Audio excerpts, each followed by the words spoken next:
বিশেষ ব্যবস্থা সেটা আমাদের আছে। তো আমি মনে করি না কোনো থ্রেট আছে, সুতরাং বিশেষ এরপরে আর কোনো দরকার আছে বলে আমি মনে করছি এখন পর্যন্ত। ফাঁকা ঢাকার ব্যাপারে আপনারা কি সিদ্ধান্ত নিয়েছেন? যখন ঈদ উপলক্ষে সবসময় ঢাকা ফাঁকা হয়ে যায়, সেই ব্যাপারে নিরাপত্তা ব্যবস্থা কি নিয়েছেন? সাধারণত এই সময় আপনি নিজেও জানেন যে মানুষ সব দেশে চলে যাওয়ার কারণে কিছু শহরের মধ্যে জনসংখ্যা কমে যায় এবং কিছু চুরি ছিনতাইয়ের ঘটনা বেড়ে যায়, সিজন চুরির মতো ঘটনা ঘটে।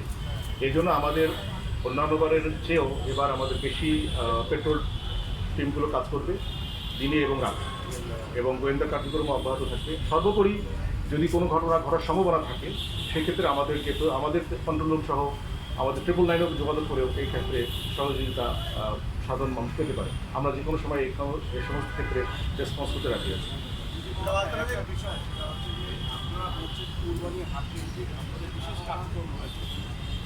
এবারে প্রথম আমরা দেখছি যে ঢাকায় মহাপরিচালক সাংবাদিকদের প্রশ্নের জবাব দিচ্ছেন। জাতীয় ঈদগাহ মাঠ থেকে আমি সিদ্ধান্ত ছিল যে ঢাকা শহরে কোনো অবৈধ হাট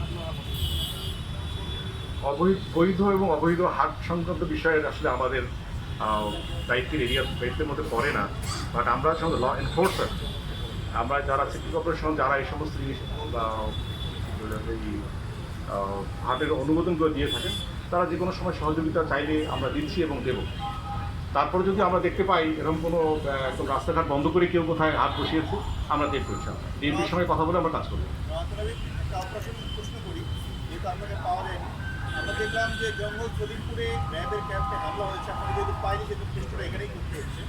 এটা হলো যে র্যাব কি ওই রাতে অপ্রস্তুত ছিল কিনা, এবং ইয়াসিন বাহিনী কি এতই শক্তিশালী হয়ে গেল যে র্যাব সেখানে র্যাবের ক্যাম্পে হামলা করলো, গ্রেপ্তার দেখলাম না, আমরা হতাহত হয়েছে কিনা, পুরো বিষয়টা যদি ব্যাখ্যা করতে পারেন কী হয়েছে। আচ্ছা, আপনি দ্বিতীয় জানেন যে এই অপারেশনে আমি সেখানে মুখ্য ভূমিকা পালন করেছিলাম চিটাগংয়ের যে দায়িত্বে থাকাকালীন সময়। তার পরবর্তী সময় র্যাব এবং পুলিশের দুটো বিশেষ ক্যাম্প সেখানে কার্যক্রম পরিচালনা করছে এবং তারা ঠিকঠাকভাবে দায়িত্ব পালন করছে, এই বিষয়ে কোনো সন্দেহ নেই। আপনি যেটা বললেন র্যাবের ক্যাম্পে আসলে হামলা হয়নি, আমাদের একটা বিশেষ ক্যাম্প, দ্রুত একটা ক্যাম্প তৈরি করে আমরা সেখানে পরবর্তী সময় সেটেল করার জন্য যাওয়ার উদ্যোগ গ্রহণ করেছিলাম, সেইখানে তারা হামলা করেছে। ইয়াসিন বাহিনী আমাদের চেয়ে শক্তিশালী হয়েছে, এটা ভাবার কোনো সুযোগ নেই।